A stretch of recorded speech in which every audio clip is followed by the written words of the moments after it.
Hi, it's Lloyd here from the E-Mountain Bike Kings, and we're here in the beautiful Surrey Hills today to review and test ride the Canyon On Spectral CF8.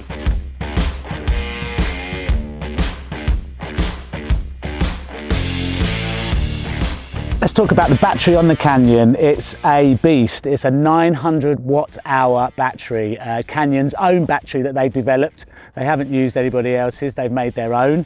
It's also low in the down tube.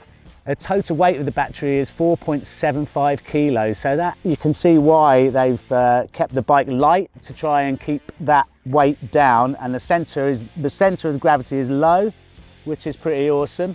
Canyon suggests this will give you a range of 97 kilometers. I think it's something like 2,300 meters of elevation. That's in the standardized testing, you know, considering all your usage of assist, you know, cadence, terrain, how much climbing you're doing, and all the usual caveats on these range numbers that the manufacturers give us. But it's a beast, isn't it? 900 watt hours, probably one of the biggest batteries on the e-bike market at the moment. Charging's pretty simple. It's got a magnetic charger. I think you don't have to take the battery out.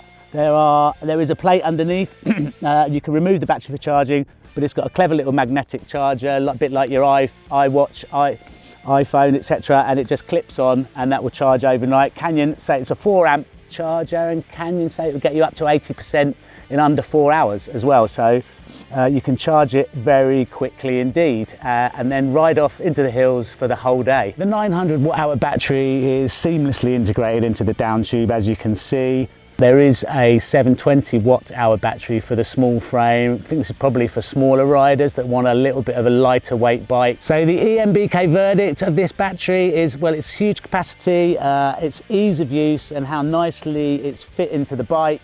We're going to give that a solid 4.5 out of 5. Let's talk about power. That's coming through the Shimano Steps EP8 system, which delivers 85 Newton meters of torque from a 250 watt motor.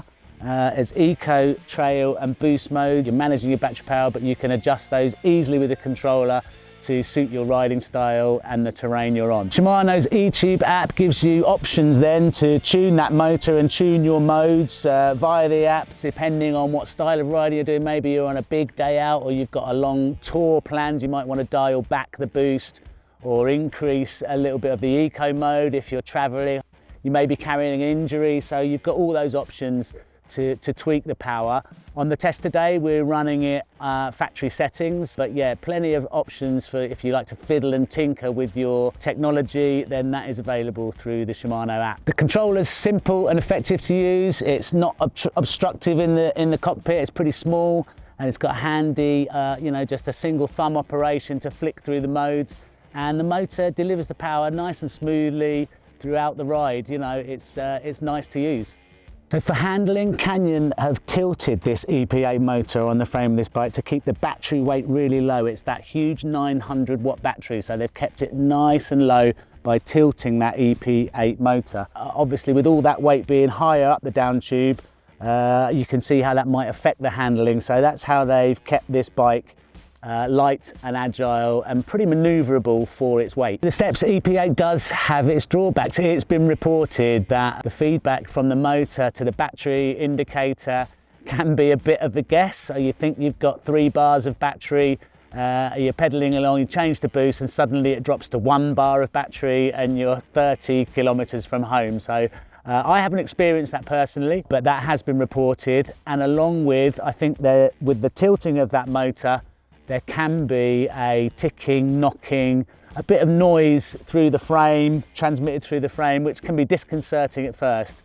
You tune out after you've hit the trails, I've got to say. When you're smiling, pedaling along, you don't really notice it, but it was a little bit disconcerting. So those 2 factors are going to score this down for e-MTB, and we're just going to give the EP8, the motor, a 3 out of 5. Let's talk about the ride and the handling of this Canyon. I mean, it's a light-ish bike for a full power bike with a 900 watt battery. It's about 23.5 kilos, I think, something like that, probably without pedals and a water bottle, but it's under 24 kilograms, which is pretty light. And managed to keep it very agile. It feels like it's in that range of a trail enduro bike. It's not super heavy like perhaps a Trek rail or something with 170mm travel. It's agile. It's like you could probably happily take it touring, cross-country riding.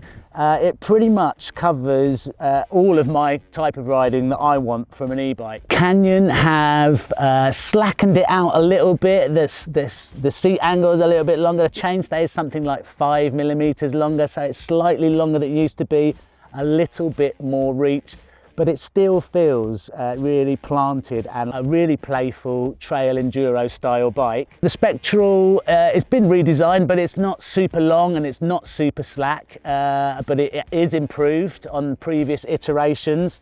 It handles well, I think. It's very maneuverable. I say it's under 24 kilos, which for a full power mountain bike is great. It's slightly slacker.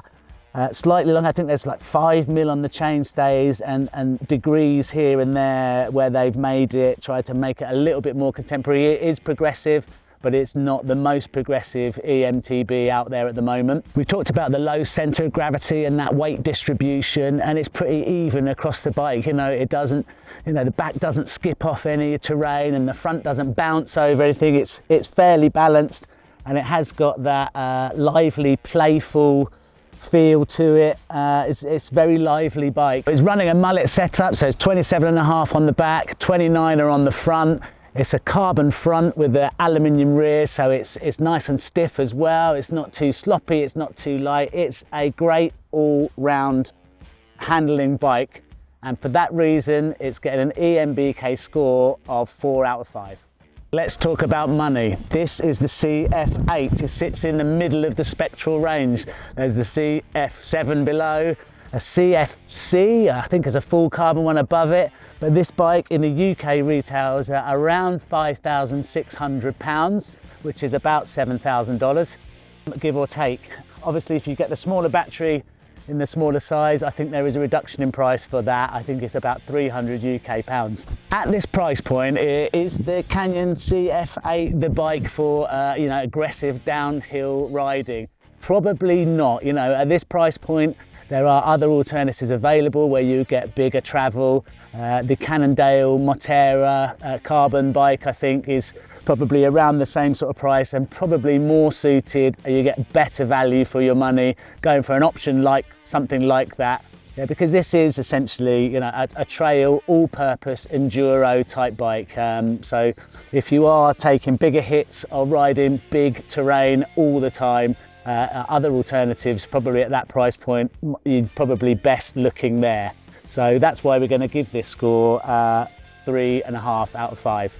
Let's talk about the CF8's versatility. This is where the Spectral is great, I think, as an e-MTB. We've got Fox 36 on the front, 150mm travel, 55 on the rear with a DPX float in the middle there. This bike is an all-rounder, isn't it? It's got everything you need for my kind of riding. It soaks up all the bumps, it's light, it's agile, it's great at climbing, the mullet setup helps you there. It smooths out the trail chatter, and it can take a lot of the bigger hits that we have here in the UK. So taking into account its versatility and its its do-it-all ability, really, we're going to score it 4.5 out of 5. So there you have it. That's the e-MBK review of Canyon's Spectral On CF8. If you have any questions or you like this review, or you have any comments, please leave them in the box below, and I'll see you next time.